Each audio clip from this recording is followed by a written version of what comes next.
बिस्मिल्लाहिर्रहमानिर्रहीम। सर जी सबसे पहले E5.9 करवा रहा हूँ और इससे ऑनवर्ड शुरू होंगे। कल मैंने आपको E8 करवा दिया था, याद है ना? लो सर, 5.9 में during the tax year 2023 CFG limited disposed of the following assets. पहला है इमूवेबल प्रॉपर्टी, जिसको बेचा गया था 150 मिलियन का। इमूवेबल प्रॉपर्टी सेल हुई थी 150 की, कॉस्ट थी 100 की, एक्यूमुलेटेड डेप्रिसिएशन थी 30 मिलियन की। हमने आपको क्या पढ़ाया है? स्टेप नंबर 1 इमूवेबल प्रॉपर्टी हो, step number 2 sale proceed greater than, तो step number 3 cost sale proceed के बराबर ले लेंगे। लो सर, इसका मतलब है कॉस्ट आप 100 की बजाय क्या ले लेंगे? 150। ये कॉस्ट 100 की बजाय 150 ले लेंगे, तो आपके पास WDV आ जाएगी 120। सर गेन लॉस कितना आएगा? 30 का गेन। यार ये तो मुश्किल नहीं है ना सर। 5.9 का पार्ट ए आपके साथ डिस्कस कर लिया। 5.9 का पार्ट बी देखना। A machine used in the business in Pakistan was exported to USA।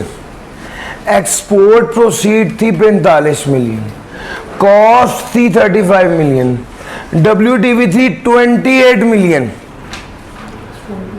Step number 1 depreciable asset है। स्टेप नंबर 2 एक्सपोर्ट हो गया है। स्टेप नंबर 3 सेल प्रोसीड को किसके बराबर लेंगे? सेल प्रोसीड को कॉस्ट के बराबर लेंगे। इसका मतलब है एक्सपोर्ट प्रोसीड 45 की बजाय क्या हो जाएगी? 35, और WDV तो पहले ही 28 है। सर कितने का गेन आ गया? 7 मिलियन का। यार ये दोनों पार्ट्स तो बिल्कुल आसान थे और हम कल भी कर चुके हैं।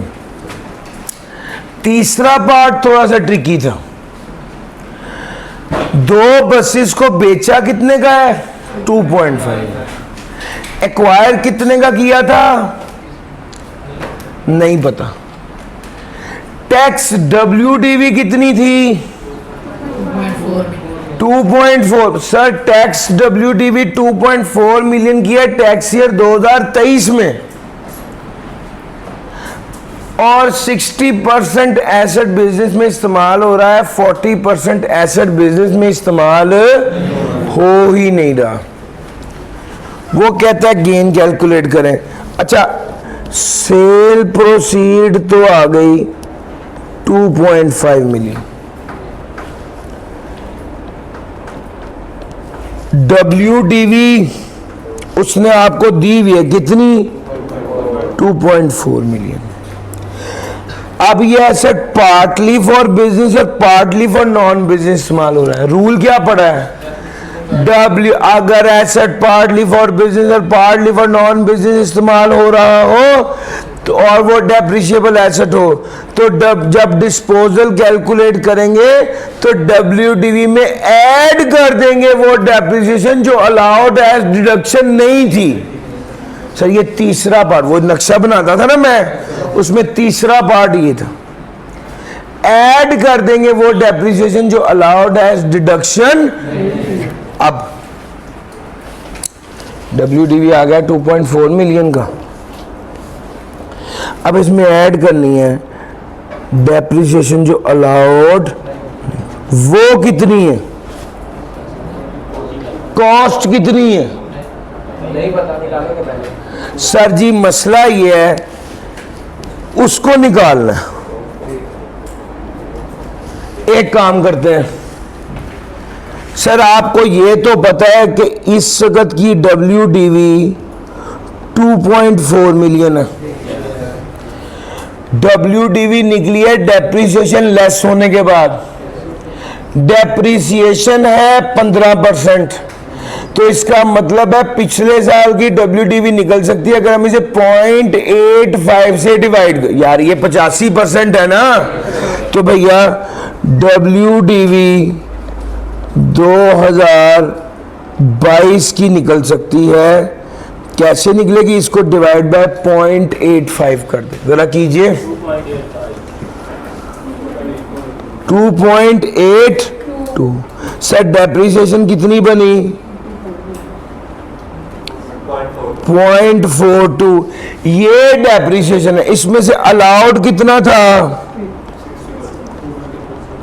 तो भाई 0.42 का 60% लो, 0.252। और नॉट अलाउड कितना था?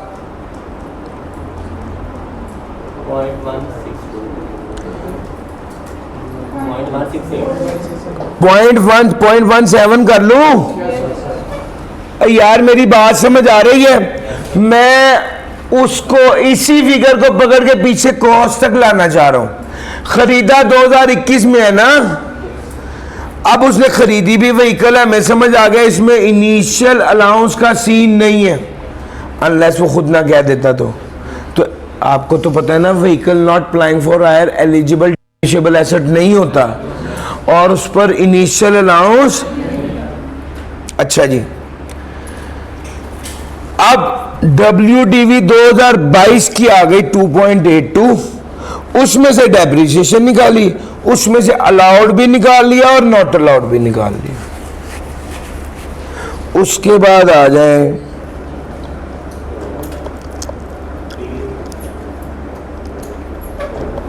WDV 2021 की कैसे निकलेगी?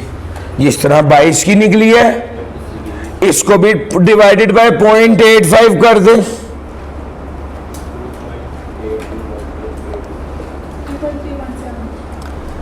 3.32 ठीक हो गया भाई? मैंने इस अमाउंट 2.82 को दोबारा 0.85 से डिवाइड किया। अब बताइए डेप्रिसिएशन कितनी आ गई? 0.5 पूरी बन रही है ना, 48 मैंने 5 पूरी ले लिए। सर अब 60% कितना बनेगा? अलाउड 10 और 40% बनेगा 2 जो नॉट अलाउड है। तो यार मेरी बात समझ आ गई है? ये 2021 में असल में हमारे पास कॉस्ट आ गई 3.32। वैसे अगर ये एलिजिबल डेप्रिशिएबल एसेट होता तो 3.32 असल में 75% होता।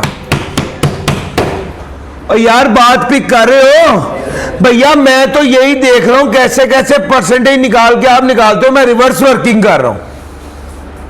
मैं तो 2023 से शुरू हुआ हूं, रिवर्स वर्किंग करके 22 पे आ गया हूं, रिवर्स वर्किंग करके 21 पे आ गया हूं।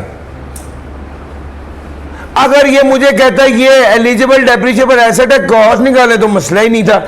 ये अगर ये है, इसका मतलब है ये 75% है, तो मैंने 100% पे जाना, तो मैं डिवाइडेड बाय 0.75 करता तो 100% आ जाता।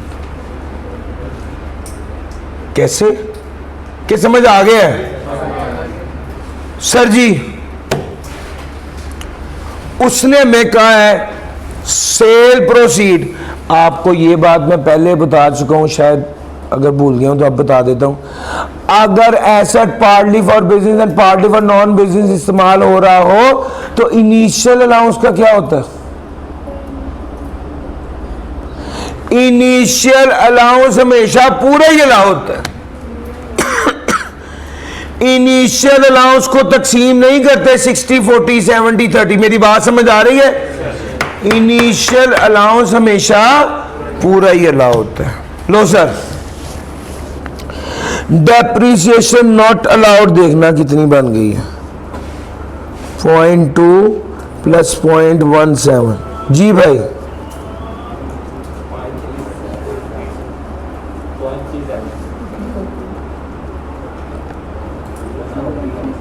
0.37 टोटल करेंगे सर ये WDV आ गई, ये तो उल्टा गेन की बजाय क्या आ गया है, कितना?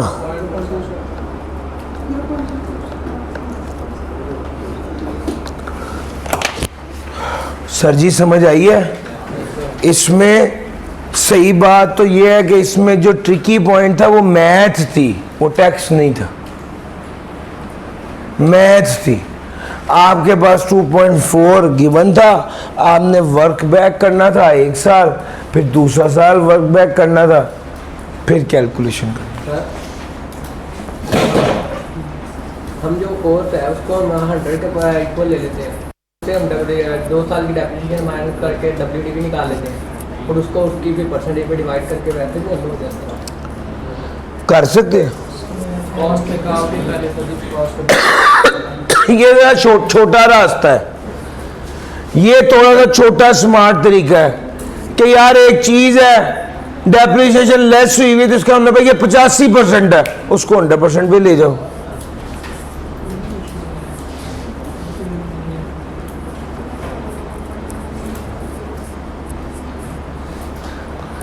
डेप्रिसिएशन के बहुत से रास्ते हैं, कैलकुलेशन के बहुत से तरीके हैं। आप डिवाइड बाय 0.85 स्क्वायर करेंगे तो भी आंसर यही आएगा।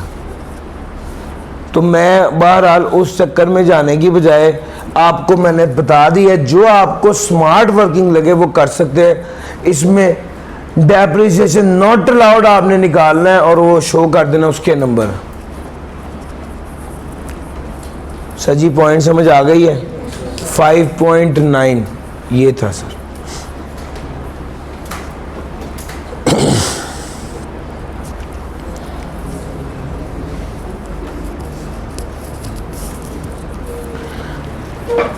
दिखाइएगा जरा मुझे,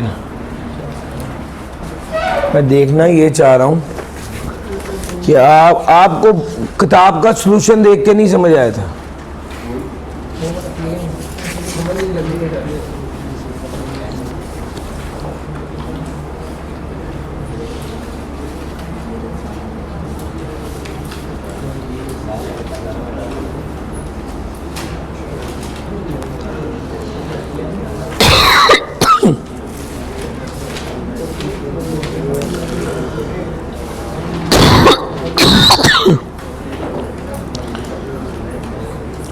उसने भी किया यही हुआ है, लेकिन उसने शॉर्ट हैंड में ये सारी वर्किंग लिखी हुई है। भाईजान इसकी फारूक भाई इसकी तस्वीर तार के ग्रुप में शेयर कर दे। हम अब ऐसा सलूशन देंगे ताकि बच्चों को किताब से ही समझ आ जाए।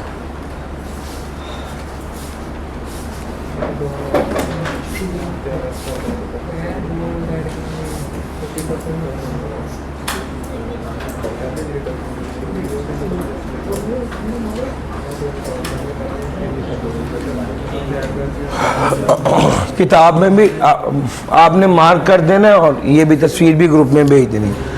सर जी 5.9 के बाद 5.10 करवा दिया था, कल करवाया ना। E6 भी हो गया था, 7 भी हो गया था और 8 तो मैंने कल कराया था।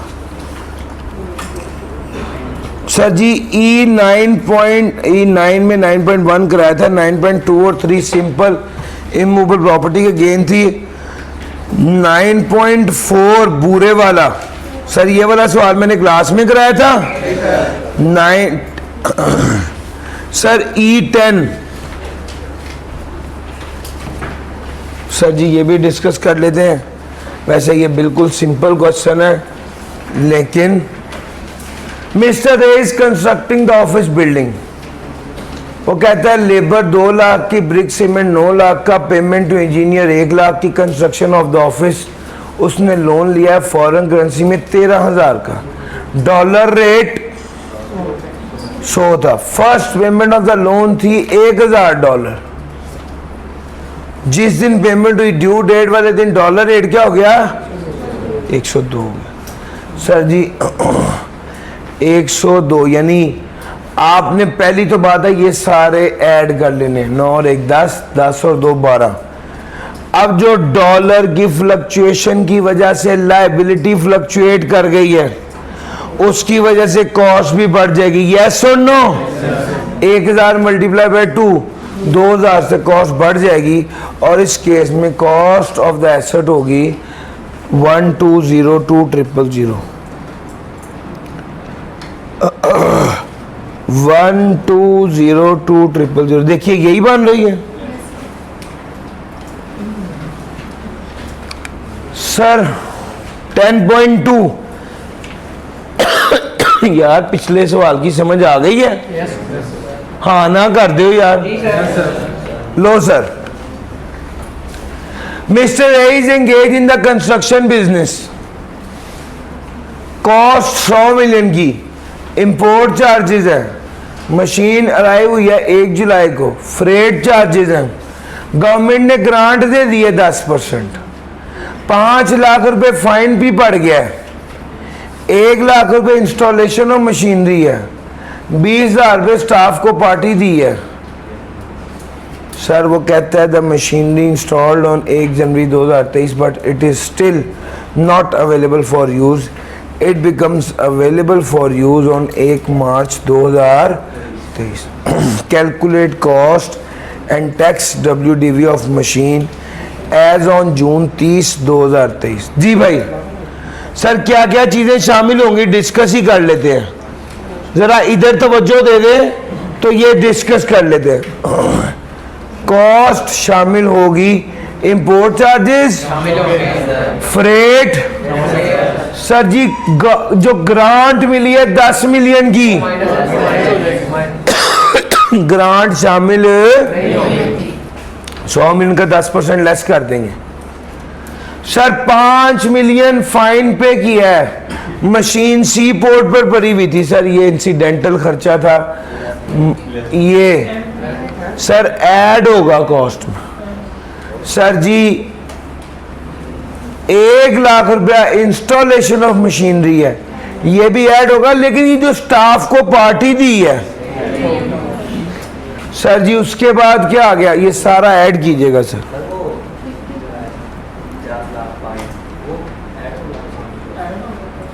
सर जी मशीन को पिक नहीं कर सके in time for the sea port.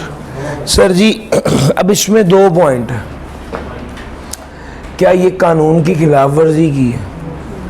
अगर तो कानून की खिलाफ वर्जी हो तो ये अलाउड एज डिडक्शन नहीं होता।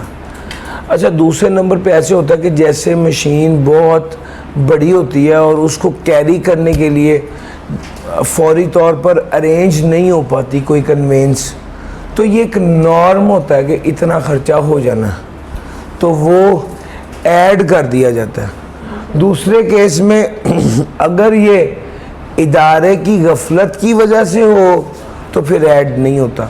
सो ये दोनों चीज़ें चलती हैं। यहाँ पर करंटली जो है वो ऐड करना है ये सोच के कि ये जनरली इतनी बड़ी मशीन है 100 मिलियन की और उसमें सारी चीज़ें ऐड कर दें।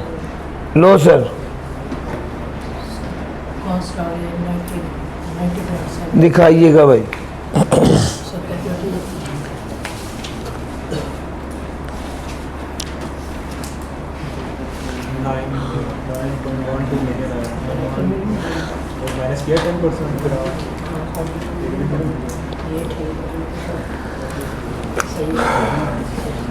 जो आपकी किताब में सॉल्यूशन है उसमें वो वाला 20,000 भी ऐड नहीं हुआ और ये वाला 5 लाख भी ऐड नहीं हुआ। मैंने आपको दोनों रीजंस बता दी हैं। एट टाइम्स ऐड करने की रीज़न ये होती है कि वो नॉर्म होती है। जैसे अगर आपने मशीन इतनी बड़ी मशीन मंगवाई है तो उसमें नॉर्मली होता ही है कि आपको कन्वेंस भी अरेंज करनी होती है कि आप सी पोर्ट से अपनी फैक्ट्री तक ले आएँ, और नॉर्मली उसमें रूटीन में देर हो जाती है, तो आपका वो माल जब सी पोर्ट पर पड़ा रहता है तो उस पर फाइन पड़ जाता है, तो वो फाइन एक नॉर्मल हिस्सा होता है, कॉस्ट में ऐड हो जाता है। तो ये एक पॉइंट है। ऑल्दो यहाँ पर उसको ऐड नहीं किया गया। अगर आपको, अब हमारा एक कंक्लूजन है, हम इसको ऐसे बता देते हैं, अगर आपको उसने एक्सप्लिसिटली ना कहा हो कि ये नॉर्म ऑफ द बिजनेस है तो कॉस्ट में ऐड ना करें। ठीक हो गया। यहाँ पर इसने हमें क्लियरली नहीं कहा कि जनाब ये 5 लाख रुपए जो पिक नहीं किया ये नॉर्म ऑफ द बिजनेस है, तो फिर इस केस में अगर उसने हमें नहीं कहा कि ये नॉर्म ऑफ द बिजनेस तो कॉस्ट में ऐड ना करें। यही वजह है कि ये वाला 5 लाख कॉस्ट में ऐड नहीं किया गया, बस ये हमारा हतमी बात है। तो कंक्लूजन यही है, अगर नॉर्म ऑफ द बिजनेस है तो ऐड करेंगे वरना नहीं करेंगे। अगर कुछ नहीं लिखा हुआ तो ऐड ना करें। अगर अलहदा से बता देता है कि नॉर्म ऑफ द बिजनेस है, डिले हो जाता है तो ऐड करेंगे। सर ये हमारी 10.2 की वर्किंग है। सर जी कॉस्ट निकल आएगी तो इनिशियल अलाउंस लेस होगा, फिर उसके बाद डेप्रिसिएशन लेस होगी। 20,000 तो नहीं ना करना ऐड, 20,000 तो ऐड करना ही नहीं है, वो तो पार्टी दी है स्टाफ को। जी भाई सर जी ये एसेट कब इंस्टॉल हुआ है? 1 जनवरी को। अवेलेबल फॉर यूज कब हुआ है? 1 मार्च को। तो साल के अंदर अवेलेबल फॉर यूज हो गया तो डेप्रिसिएशन चार्ज होगी। हमारा टैक्स ईयर 2023 है ना, इनिशियल अलाउंस भी होगी, डेप्रिसिएशन भी होगी।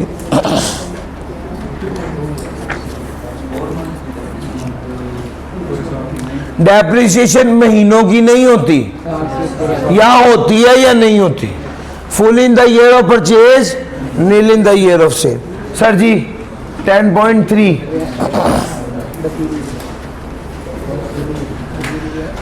Sahur is a sole proprietor of Sahur Enterprises on 31 January 20x8 SE sold a factory building including land for rupees 10 million. At the time of disposal, the fair market value of the land and building were 3 million and 5 million respectively. बेचा कितने का है? 10 million. बेचा है 10 million का, 3 million land की fair market value है, 5 million building की फेयर मार्केट वैल्यू है। आपको हमने ये वाला रूल सिखाया था कि अगर आपको सेल प्रोसीड इकट्ठी है, अगर सेल प्रोसीड इकट्ठी है और आपको ये नहीं पता चल रहा कि इंडिविजुअल आइटम जो है उसकी सेल प्रोसीड क्या है, तो क्या करेंगे? फेयर मार्केट वैल्यू की बेस पर अपोर्शन कर देंगे।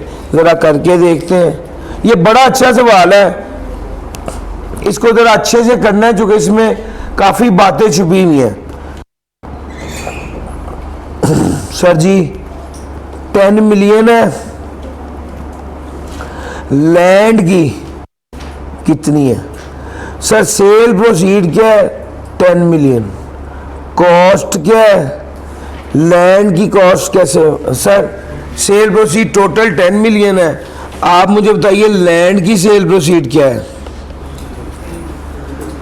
सर जी 3 डिवाइडेड बाय 8 मल्टीप्लाई बाय 10। यार समझ आइए, fair market value of land divide by सारों की fair market value multiply by sale proceed, कितना आ गया? 3.75। कॉस्ट क्या है? सर जी कॉस्ट क्या है? लैंड कितने की एक्वायर की थी? 2 मिलियन। कितने का गेन आ गया? 1.7। आगे आ जाओ, सेल प्रोसीड बिल्डिंग की बात करो। सेल प्रोसीड बिल्डिंग की बात करो।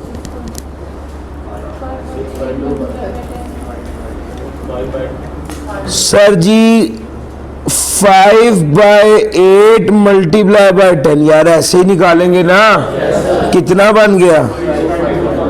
6. सर जी कॉस्ट क्या है? 6 मिलियन। सर डेप्रिसिएशन दी हुई है उसने? भैया अगर WDV दिया तो डेप्रिसिएशन क्या मुश्किल है?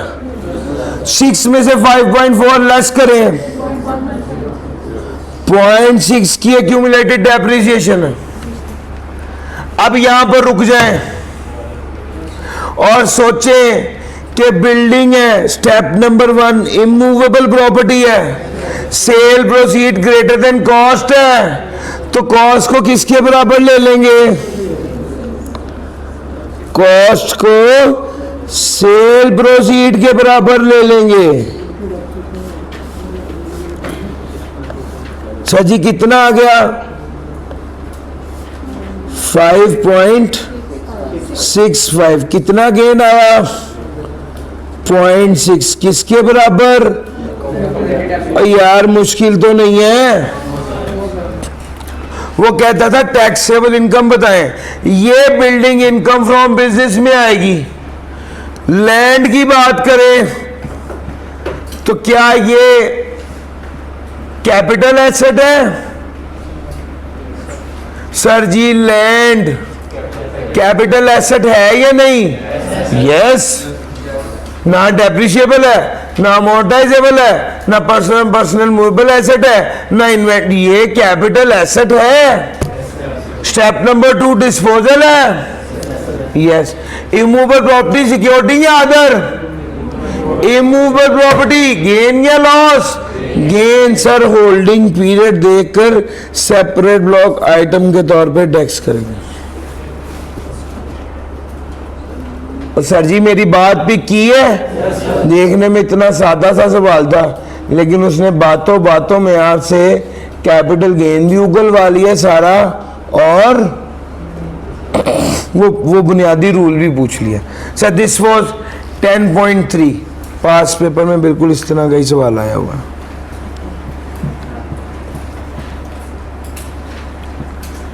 10.3 हो गया। सर जी कुछ पूछना चाह रहे हैं या समझ गए? एक बार हाँ ना कर दो, यस और नो। लो सर आगे चलते हैं। 10.4 एसेट परचेज किया था 40,000 रुपए का। एसेट में 2 आइटम्स थी।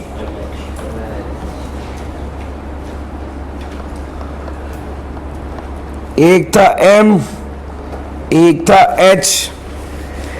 एम का क्या सीन था?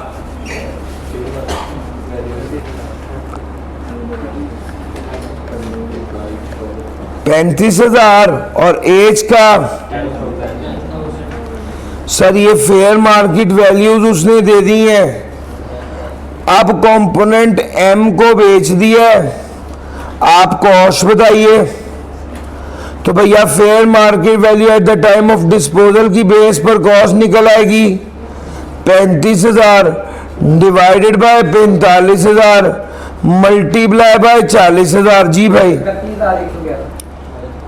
जी भाई ने फरमाया 31,111। मैंने लिख दिया, चेक कीजिए, यही आ रहा है। सर जी cost fair market value at the time of purchase की बेस पर निकालनी है cost. Fair market value at the time of disposal की बेस पर निकालनी है सेल प्रोसीड। और यार इतनी तो बात समझ आ गई है ना। सिर्फ फेयर मार्केट वैल्यू के लफ्ज से जज्बाती नहीं हो जाना, टाइम देखना है। जब खरीदी थी तो कॉस्ट वाली होगी, जब खरीदी थी तो कॉस्ट निकलेगी, जब बेची थी eight the time of disposal की फेयर मार्केट। यार मेरी बात पिक कर गए हो? लो सर,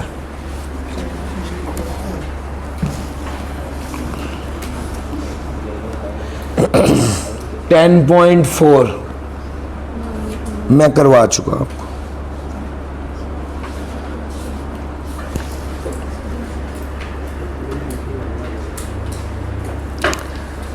अब चल रहा हूं मैं 10.5 की तरफ। सर जी cost at the time acquired 1 million, finance obtained 1 million, gain पर इंस्टॉलमेंट में ये था, 7 से 11 में ये था, 12 से 17 में ये था, 18 से 22 में ये था, और residual value 70,000। Monthly lease rental आप कॉस्ट बताइए अगर 15वीं इंस्टॉलमेंट के बाद एक्वायर करना चाहें तो। सर अगर 15वीं इंस्टॉलमेंट के बाद एक्वायर करना चाहें तो कॉस्ट बता दीजिए, क्या कॉस्ट होगी? सर जी उसने बारगेन परचेज प्राइसेस दे दी है ना, कॉस्ट होगी 5 मिलियन की। The asset is acquired after maturity. जी भाई,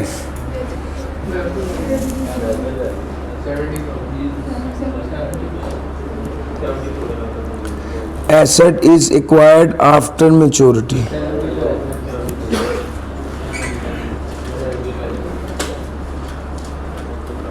शाबाश। Residual value, asset is acquired after 20th instalment. भैया 18 से 22 तक कितना है? और यार मुश्किल तो नहीं लग रहा भाई? लो सर, 10.5 में तो बस इतनी सी बात है। 10.6 परचेज प्राइस पेड था 1 लाख, प्रेजेंट लोकेशन पर खर्चा आया 5,000, फिट फॉर इंटेंडेड यूज खर्चा आया 10,000, नॉन कैश बेनिफिट गिवन पुरानी मशीन दी है 25,000 की। सर डेट इनकर्ड 75,000, यानी उधार लेकर कितने पैसे दिए? 75,000। Calculate the cost. सारी चीजें ही ऐड होनी है भैया। परचेज प्राइस भी 5,000 रुपया भी प्रेजेंट लोकेशन पर लाने के लिए, इंटेंडेड यूज के लिए भी, पुरानी मशीन जो दी है 25,000 की वो भी उसके बदले, और बैंक ने सप्लायर को पे किया है 75,000 रुपया। सर बैंक ने हमें लोन दे दिया और पैसा सप्लायर को पे कर दिया, ये भी कॉस्ट के अंदर शामिल होगा। सर जी इसके ऊपर जो इंटरेस्ट है वो क्यों शामिल होगा? Profit on debt allowed as deduction होता है ना। उसने तो डेट की बात की है, उसने तो डेट की बात की है। 10.6 में ये था। 10.7 boiler produced in house by the entity for इस factory, cost incurred material wage consumable fuel and power factory overheads. यार इसमें क्या मसला है यार? ये तो बड़ी बेसिक एग्जांपल है सर। कॉस्ट के कंपोनेंट्स हैं, सारे कंपोनेंट्स ऐड हो जाएंगे सर। 10.7 में ये था। अगर वो कोई और इंफॉर्मेशन दे दे जो कि कॉस्ट का कंपोनेंट ना हो, मिसाल के तौर पे कोई भी ऐसी आइटम जो सुपरवाइजर की सैलरी है फॉर एग्जांपल, वो यहाँ पर लिखी हो तो वो ऐड नहीं हो। लो सर, सर इसने एलोकेट और फैक्ट्री ओवरहेड्स की बात कर रहा है और इसने एलोकेट किया हुआ है यहाँ पर, तो ये तो ऐड होने हैं, यहाँ तो वो आपको क्लियरली बताए। लो सर 10.7 है। आपको तो यहां तक हम बात बता चुके हैं, एब्जॉर्प्शन कॉस्टिंग होगी तो फिक्स ओवरहेड भी ऐड होगा, और प्राइम कॉस्ट होगा तो फिक्स ओवरहेड ऐड। आमतौर पे एब्जॉर्प्शन कॉस्टिंग से स्टॉक को वैल्यू करते हैं तो उसमें ऐड करते हैं सर। 10.7 भी आ गया सर। अब सर मैं आपको सारे प्रैक्टिस क्वेश्चंस करा चुका हूं, अब आ जाइए पास पेपर्स की तरफ।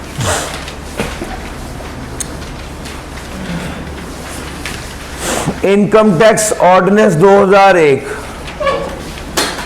The term disposal has a wider connotation. Disposal क्या होता है ये बताना है 5 मार्क्स का, और सर जी कर लेंगे यस और नो। ये जो पास पेपर आपको कराता हूं ना, ये इशारे होते हैं कि थ्योरेटिकल सवाल आना है, न्यूमेरिकल सवाल आना है, थ्योरेटिकल सवाल में क्या चीज़ आ सकती है। अब आप पिछले 10 साल के पास पेपर लिटरली कर रहे हो, ठीक है सर। तो ऑटम 23 की अटेम्प्ट के लिए आप ऑटम 14 से आप पास पेपर शुरू कर रहे हो, तो आपको 10 साल में ट्रेंड फील हो जाता है। लो sir, under the provision what would be the cost of the asset. पहला पॉइंट है, mister Asif required a new machine partly in exchange of old machine. the freight paid to bring the old machine to the seller location and also purchase cooling equipment. Sir जी जो भी खर्चा किया, old machine की वैल्यू, old machine को भेजने का खर्चा, सर जी कॉस्ट ऑफ डिस्पोजल याद है मैंने कहा था कि वो भी ऐड होती है, सर जी वो भी ऐड होगी। आप नया कूलिंग इक्विपमेंट अटैच किया वो भी ऐड होगा। मिस्टर सौलत ने एक्वायर किया प्रोडक्शन मशीनरी, लोन लिया यूरो में, तो क्या होगा सर जी? अगर यूरो की वैल्यू बढ़ेगी तो उससे कॉस्ट बढ़ेगी और उससे अल्टीमेटली डेप्रिसिएशन भी बढ़ेगी। 20% सब्सिडी मिली है, जो सब्सिडी होती है वो कॉस्ट का हिस्सा। सर 1 जुलाई 2015 को मिस्टर तला ने स्टार्ट किया अपना पर्सनल कंप्यूटर यूज करना शुरू कर दिया बिजनेस में, और उसने उसके ऑपरेटिंग सिस्टम को अपग्रेड भी कराया। तो भैया पर्सनल कंप्यूटर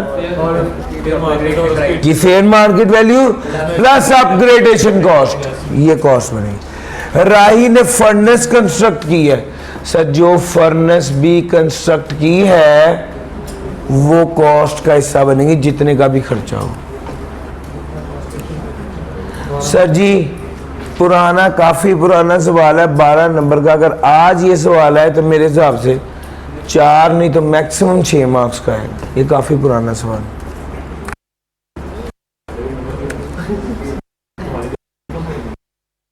सारी बात है, ये जिनको पहली है पेपर 200 नंबर का था, नहीं भैया डिफिकल्टी लेवल ऐसा बढ़ता है ना, डिफिकल्टी ऐसा अटेम्प्ट में थोड़ा थोड़ा डिफिकल्टी लेवल बढ़ रहा होता है, फिर हर अटेम्प्ट में हर बार कुछ ना कुछ कोर्स नया ऐड हो जाता है, तो फिर जो पुराना सवाल रिपीट हो रहा होता है ना उसकी उतनी वेटेज यानी वो इतने ज्यादा मार्क्स का नहीं आता।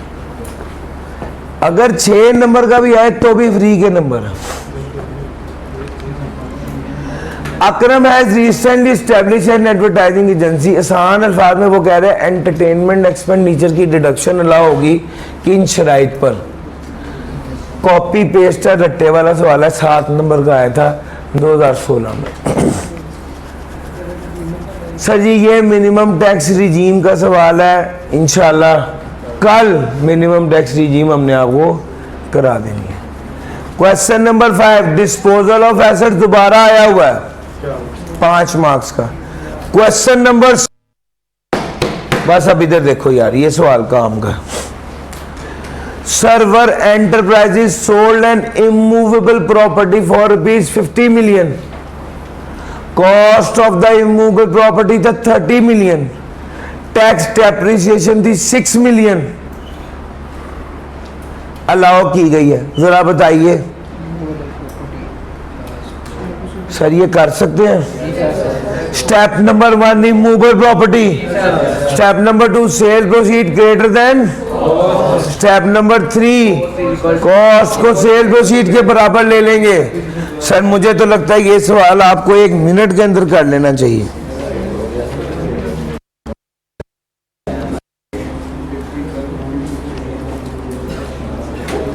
इसको 50 के बराबर लेंगे, 44 WDV निकलेगी। और यार मुश्किल तो नहीं है, दूसरा भी करो जल्दी से। इसने एक्सपोर्ट कर दिया प्लांट नाइजीरिया में, सेल प्रोसीड तो 25 मिलियन है, कॉस्ट 20 मिलियन है, WDV 7 है यानी क्यूमुलेटेड डेप्रिसिएशन 13 है। तो क्या करेंगे? सेल प्रोसीड को कॉस्ट के बराबर रख देंगे, 7 आ जाएगी। WDV गेन कितने का आएगा? 30। यार मुश्किल तो नहीं है, ये तो ऑटम 17 में आया था। क्वेश्चन नंबर 7 किया हुआ है। ये क्वेश्चन नंबर 7 मैंने आपको क्लास में करवा दिया था और मुझे याद है मैंने कहा था अकाउंटिंग प्रॉफिट उसने दिया हुआ था 12 लाख का। पहला स्टेप क्या करना था? जो बैड डेट रिकवर होता है, जो बैड डेट रिकवर होता है वो, मैं तो वैसे ही यार इखलाकन दोबारा बताने लग गया। भाई आपने किया हुआ है ना sir, bad date recover less होना है, अकाउंटिंग प्रॉफिट में ऑलरेडी ऐड हुआ है। तो पहला काम ये हमने करना है, जो अकाउंटेंट ने किया उसको रिवर्स कर देना है। तो बैड डेट रिकवर तो हमेशा क्या होगा, रिवर्स हो जाएगा भैया। बैड डेट रिवर्स हो जाएगा। 652,000 एक रिवर्स होना था, 340। पहला काम आपने अकाउंटेंट ने जो किया उसको रिवर्स कर दो। फिर उसके बाद -B का रूल लगाओ। ए क्या होता था, A actual debt, actual bad debt, B allowed bad debt. ऐसे ही करते थे ना।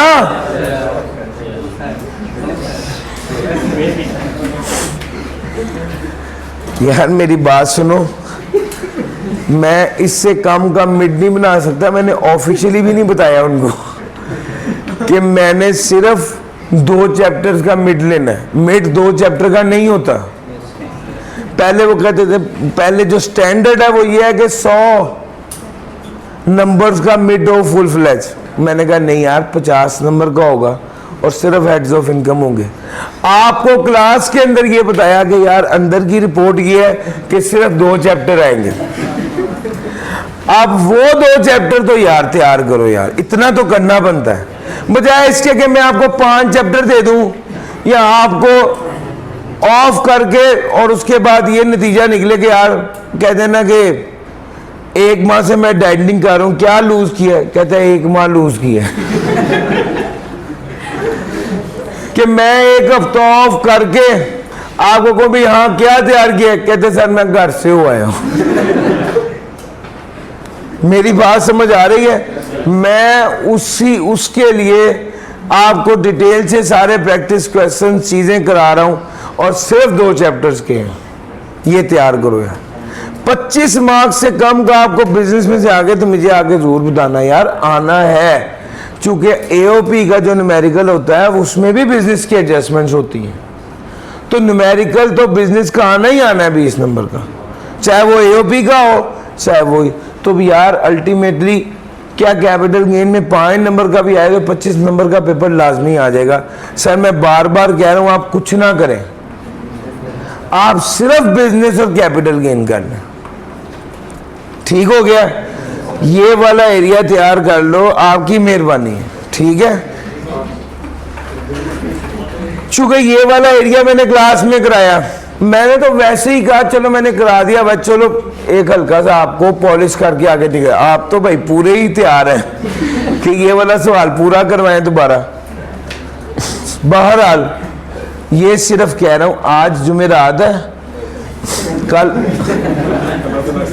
कल आपकी आखिरी क्लास, जुम्मा, हफ्ता, इतवार, पीर वाले दिन सुबह 9 से 4 बजे तक है। अगर पीर वाले दिन इतवार वाले दिन तैयार करके सुबह दे दें, नहीं तो अगर इतवार वाले दिन तक तैयार ना हो तो पीर वाले दिन तक आप सुबह उठकर कुछ काम ना करें, 1-2 बजे तक तैयार करके 2 बजे भी आ जाएं तो 2 से 4 में आप आराम से ये टेस्ट दे सकते हैं। सर जी मेरी बात समझ आ रही है? आपको यही बता रहा हूँ कि यार आप ऐसे कर लो, इसमें आपका फ़ायदा है। अभी जो तैयारी होनी है, बाद में इतनी डिटेल में पढ़ाई नहीं हो पाती, इंसान उतना फ्रेश नहीं होता, उतना डिटेल में नहीं देख पाता, फिर तेज़ी से देख रहा होता। आज तो मैं एक सवाल आपको खुद करा रहा हूँ। ये सवाल मैंने आपको करवा दूं दोबारा। बिस्मिल्लाह। तो जी A minus B actual minus allowed नहीं होता। ए का मतलब होता है बैड डेट रिकवर्ड, कितना है 652,000, और बी पता क्या होता है actual minus allowed. B actual minus allowed होता है। एक्चुअल था 1,150,000, अलाउड था 825,000। सर इसका आंसर 325 आना है, आंसर भी प्लस में आना है। इसको क्या कर देंगे, ऐड कर देंगे, लिखेंगे बैड डेट रिकवर्ड। दूसरे की बात करता हूं, सर जी A minus B H D की sir bad debt recovered A 346,000 B किसके बराबर होगा?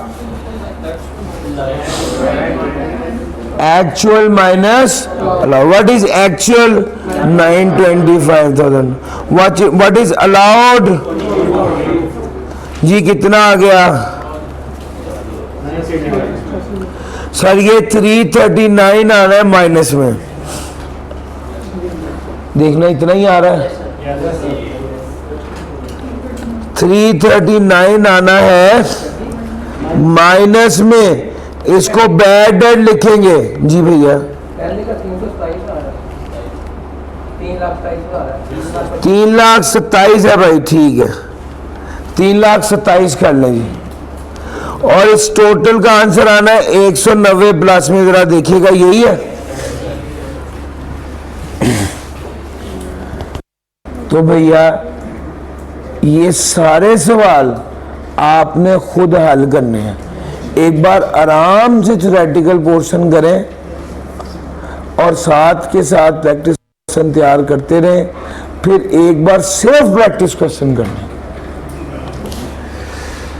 क्वेश्चन नंबर 7 आपके हुक्म के मुताबिक मैंने करवा दिया 2 बार। अभी भी सर जी मुझे यकीन है कि अगर इस तरह का सवाल दूं तो आप नहीं कर सकेंगे। वजह है सर, जब तक खुद नहीं ना करेंगे ये नहीं आएगा आपको। लो सर आगे चलते हैं, लेकिन आप आराम से रिलैक्स रहें, जज्बाती होने की जरूरत नहीं है। ये ना हो कि आप आज घर जाके पढ़ने लग जाए ना, बिल्कुल ईजी रहे। आज घर जाके सोचें कि यार मैं कुछ और करूं, कहीं ये ना हो कि मुझे पढ़ना पड़ जाए। ठीक है सर। वैसे जिससे मिले उससे यही बात कहना कि मैं सीए कर रहा हूँ, तो सीए वाल तकना भी नहीं करना CA. Low sir, during the tax year 20X9 Salman Said sold the following assets: a vehicle used by manager in charge of the garment for 7.8.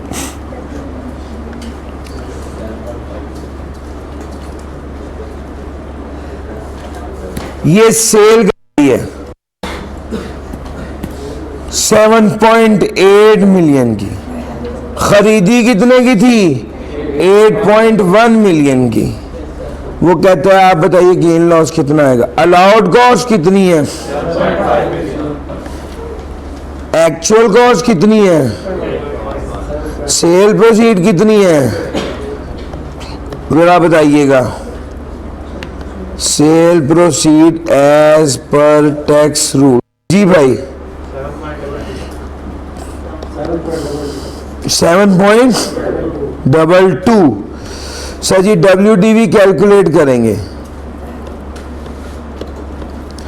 Cost लेंगे 7.5 मिलियन, डेप्रिसिएशन 1.125 है। पहले साल की, खरीदा कब था? 2006 में। 2006 की डेप्रिसिएशन भी लेंगे, 2007 की डेप्रिसिएशन भी लेंगे, 2008 की डेप्रिसिएशन भी लेंगे जी भाई। 2008 की कितनी? 0.813 है मेरा ख्याल।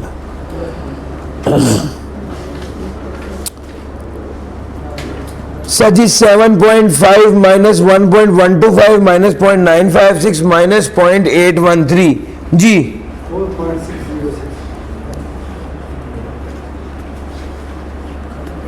देखना यार यही बन रही है 4.606। गेन लॉस कितना आया?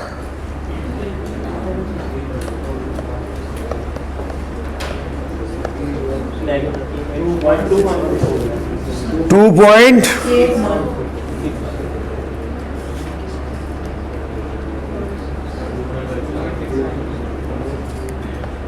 भैया करना यार 2.614। मुझे बताएं जरा ये फिगर ठीक आ गई है? सर जी इतना सा ये पार्ट था।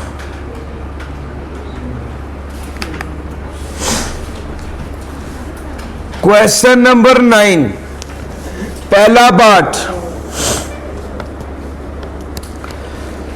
सर बिल्कुल सिंपल वही रूटीन सवाल, डेप्रिशिएबल एसेट एक्सपोर्ट की है। मैंने तो आपको पढ़ाने से पहले ही कह दिया था कि आई कैप को ये बड़ा पसंद है। डेप्रिशिएबल एसेट क्या कर दिया है, एक्सपोर्ट कर दिया, तो सेल प्रोसीड को किसके बराबर ले लेंगे। सर जी पॉइंट नंबर 2, 1 जनवरी 2009 को SL entered into a forward contract for the purchase of raw material to be used in the business to guard against loss through price fluctuation. On the date of maturity of the forward contract, SL did not take the delivery of the raw material, but the contract was settled by making a payment of जी भाई exactly यही सवाल मैंने practice question में कराया। उधर ये रकम 5 लाख नहीं थी, मुझे याद है 9,50,000 थी। पेमेंट की है 9,50,000 रुपए की। कॉन्ट्रैक्ट था लॉस, कॉन्ट्रैक्ट था, एक्चुअल डिलीवरी नहीं थी, स्पेकुलेशन बिजनेस था, लेकिन रॉ मटेरियल खरीदने के लिए किया था ताकि लॉस से बच जाए, तो ये उसकी एक्सेप्शन थी। This is exception to the speculation business. ये जो 5 लाख की पेमेंट की है ये असल में एज डिडक्शन अलाउ होगा, ये एज डिडक्शन अलाउ होगा ट्रेडिंग बिजनेस में से, ये स्पेकुलेशन नहीं है, स्पेकुलेशन की एक्सेप्शन। प्रैक्टिस क्वेश्चन नंबर 10, फिर वही सवाल आ गया एंटरटेनमेंट वाला। Practice question number 11, deductible allowance और डिडक्शन अलाउड, ये एडमिसिबल डिडक्शन। सर जी डिडक्टेबल अलाउंस वही 4 आइटम्स हैं और एडमिसिबल डिडक्शन में आप कुछ भी लिख दें, बैड डेट लिख दें, प्रॉफिट ऑन डेट लिख दें, डेप्रिसिएशन लिख दें, सारी एडमिसिबल डिडक्शन बिजनेस में। सर जी question number 12, method of accounting, accrual भी हो सकती है, रिसीट भी हो सकती है। कंपनी के लिए लाजमी है कि वो एक्रूअल हो। चेंज करना है, कमिश्नर को दरखास्त देंगे चेंज करके, और कमिश्नर देखेगा कि कोई रियल नीड है तो अलाउ करेगा। एक बार जब कमिश्नर अलाउ करेगा, आखिरी बात है कि जब भी चेंज हो एक्रूअल से रिसीट या रिसीट से एक्रूअल में, तो हमने ये चीज इंश्योर करनी होती है कि डबल टैक्सेशन या डबल डिडक्शन ना हो जाए। सर ये वाली बात लिखनी थी क्वेश्चन नंबर 12 में। क्वेश्चन नंबर 13 में purchase of immovable property in cash, 5 million से ज्यादा की इमूवेबल प्रॉपर्टी थी, 5 मिलियन से ज्यादा की इमूवेबल प्रॉपर्टी थी, तो जितनी अमाउंट कैश में दी होगी ना वो कॉस्ट का हिस्सा बनेगी, ना ही उसकी कॉस्ट की जितनी अमाउंट कैश में पे की है उसका 5% पेनल्टी होगी। यार ये बात हुई है ना, कोई बात नहीं सर। मैं तो एक सवाल अगला करा के इनकम फ्रॉम बिजनेस आपके हवाले करके खुद सुकून से जाके सो जाऊंगा। मैंने अपनी पूरी कोशिश की है। अगर कहीं कोई चीज आपको नहीं समझ आई आप व्हाट्सएप करें, मैं उठ के पहले जवाब दूंगा फिर दोबारा सोऊंगा। लेकिन मैं अरसा ही हुआ, अब प्रेफरेंस मेरी यही है कि आप लोग जब भी सवाल करें तो मैं उसके लिए अलर्ट हूँ और आपको जवाब दूँ। अब मुझे इस व्हाट्सएप एक्टिविटी को करते हुए 5-6 साल हो गए। मेरी कोशिश यही है कि आप लोगों को मैं फैसिलिटेट कर सकूं। वैसे मैंने मैक्सिमम कोशिश की थ्रू आउट, जितना पढ़ा रहा हूँ कि यार आप लोगों को क्लास का मसला क्लास में ही हल हो। लो sir, for the purpose of this part assume करें द डेट टुडे इज 31 अगस्त, नया प्रोजेक्ट स्टार्ट किया, फिजिबिलिटी स्टडी पे 5 मिलियन का खर्चा आया, 2 मिलियन का लोन लिया 3% पे प्लांट एंड मशीनरी खरीदने के लिए। इंटरेस्ट पेबल है at the end of tax year. Interest is payable annually and the principal amount is repayable at the end of tax year. Installed plant and machinery की cost कितनी आई है? 150 million. अच्छा जनाब, exchange rate उसने आपको दे दिए हैं, आपसे ये कह रहा है कितनी अमाउंट एज डिडक्शन अलाउ होगी for the calculation of taxable income. Sir जी डिडक्टेबल जो है ना डिडक्शन कितनी अलाउ होगी या अलाउबल डिडक्शन कितना है। सबसे पहली बात मुझे बताइए फिजिबिलिटी स्टडी अलाउ होगी?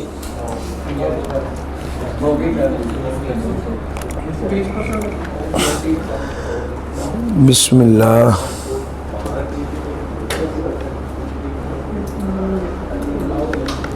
सर जी फिजिबिलिटी स्टडी अलाउ होगी 5 मिलियन का 20% यानी कितना?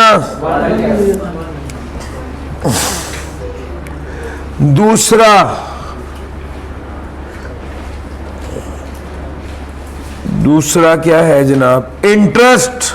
सर आपने इंटरेस्ट पर लोन लिया है ना? सर जी कितना लोन लिया है? 2 मिलियन। 2 मिलियन का लोन लिया है, कितने परसेंट पे? कब लोन लिया है? जनवरी को तो 6/12 कर दूं। क्या रेट है? कब लोन लिया था? सर जी इंटरेस्ट की कैलकुलेशन में एवरेज रेट आएगा। इंटरेस्ट की कैलकुलेशन में एवरेज रेट आएगा, जरा बताइएगा कितना? 1.59। ये इंटरेस्ट एक्सपेंस है जिसको प्रॉफिट ऑन डेट कहते हैं, ये भी अलाउड है डिडक्शन। सर हमने यहां पर हेडिंग ही ये देनी है।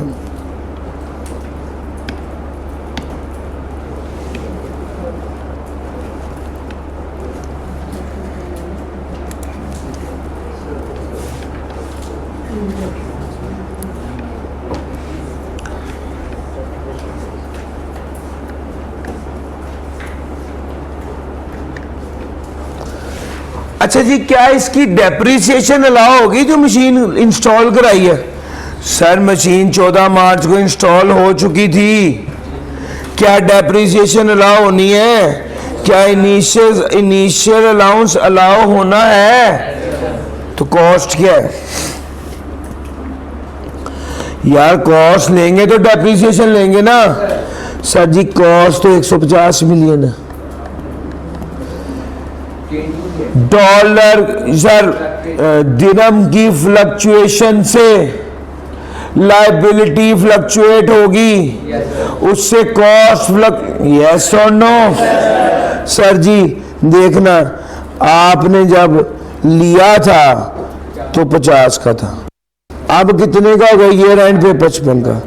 5 रुपए कितनी अमाउंट है? 2 मिलियन। सर जी 5 रुपए मल्टीप्लाई बाय 2 मिलियन कितना बन गया? 10 मिलियन। कॉस्ट कितनी हो गई? 160 मिलियन। सर जी कॉस्ट हो गई 150 एक है प्लस करेंसी डिफरेंस कितना? 55 माइनस 50 मल्टीप्लाई बाय 2 मिलियन, ये आ गया 10 मिलियन। ये टोटल कितना हो गया? 160। इनिशियल अलाउंस कितना होगा? 125%। जी भाई 40। डेप्रिसिएशन कितनी होगी? 160 माइनस 40 का 15%। जी भाई 18। सर जी समझ आ रहा है? इस तरह से ये सवाल करना, इस तरह से ये सवाल करना। इनिशियल अलाउंस को क्यों माइनस किया है? इनिशियल अलाउंस को माइनस करना ही करना है, क्यों नहीं करना? प्लांट एंड मशीनरी है, नहीं है, माइनस होना ही होना है। भाईजान आप हर depreciable asset eligible depreciable asset है, सिवाय vehicle not applying for hire, सिवाय फर्नीचर एंड फिक्सचर, सिवाय सेकंड हैंड प्लांट जो पाकिस्तान में ऑलरेडी यूज हुआ, सिवाय उस एसेट के जो जिसकी कॉस्ट अलाउड है रिडक्शन हो, सिवाय बिल्डिंग के। आप उन 5 के अलावा इनिशियल अलाउंस माइनस करना ही करना है, इसमें क्या सोचने वाली बात है? सर जी मेरी बात पिक कर गए हैं। लो सर मैंने आपको ये बात बता दी। एक बात,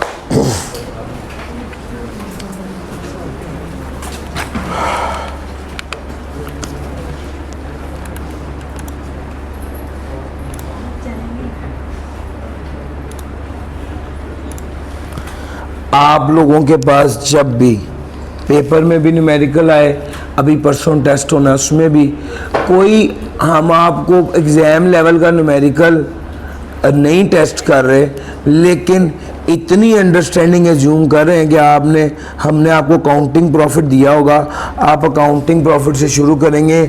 जो एज डिडक्शन अलाउड नहीं है, इनएडमिसिबल है, उनको ऐड करेंगे, और जो अलाउड है और जो अकाउंटेंट ने माइनस किए हुए टैक्स वाले भी कहते हैं अलाउड है, उनको इग्नोर करेंगे, और जो अलाउड है लेकिन अकाउंटेंट ने माइनस नहीं किए हुए उनको क्या कर देंगे। यार ये वाला सवाल आपके टेस्ट में जरूर आएगा। मैं इंशाल्लाह कल, हमारा प्लान मिनिमम टैक्स रिजीम का है, मगर आपको मैं ये चीज बता दूं कि ये वाला सवाल एडजस्टमेंट्स होंगी शायद 10 हो। आपको क्या टेंशन है, हर एडजस्टमेंट के 2 मार्क्स हैं, तो 20 मार्क्स का एक सवाल हो सकता है। आपने काउंटिंग प्रॉफिट लिखना है, अपनी वो 10 एडजस्टमेंट्स करनी है, एडजस्टमेंट्स वही होंगी। तो आपने सवाल की लेंथ देख के वो नहीं हो जाना। जिस तरह सैलरी का न्यूमेरिकल आप करते हैं और ज्यादा सारी एडजस्टमेंट होती हैं, लेकिन हर एडजस्टमेंट तो अपना अपना काम कर रही होती है ना, वो आपको आनी चाहिए।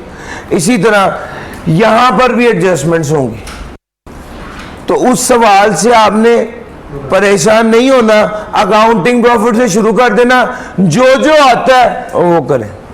सर समझ आ रही है? लो सर आज के लिए इतना ही था।